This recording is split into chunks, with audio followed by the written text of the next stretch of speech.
आमदार गोपीचंद पडळकर आणि सदाभाऊ खोत यांनी सांगली जिल्हा मध्यवर्ती बँकेवर चाबूक मोर्चा काढलाय। सांगली जिल्हा मध्यवर्ती बँकेचं संचालक मंडळ बरखास्त करा, बँकेवर प्रशासक नेमा या मागणीसाठी त्यांनी हा चाबूक मोर्चा काढला।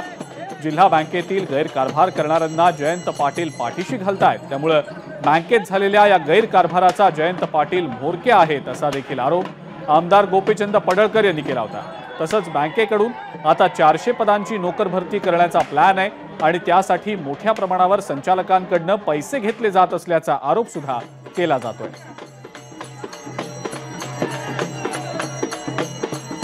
गेली अनेक वर्ष सांगली जिल्हा बँकेच्या माध्यमातून फार मोठा भ्रष्टाचार सुरू आहे। जे काही टगे संचालक म्हणून तिथं निवडून जात आहेत ते शेकडो कोटी रुपयाचं कर्ज काढतायत, विनातारण कागदपत्र न देता काढतायत। आणि म्हणून आमची बँकेकडे मागणी आहे की ज्यांनी चुकीच्या पद्धतीनं कर्ज काढले, ज्या अधिकाऱ्यांनी त्यांना कर्ज दिली त्यांच्यावरती गुन्हे दाखल झाले पाहिजेत, संचालक मंडळावरती गुन्हे दाखल झाला पाहिजेत, ज्यांनी कर्ज काढली बुडवली त्यांची सगळी प्रॉपर्टी जप्त झाली पाहिजे आणि या जिल्हा बँकेवरती प्रशासक मंडळ लवकरात लवकर सरकारनं स्थापन केलं पाहिजे, ही आमची मागणी आहे।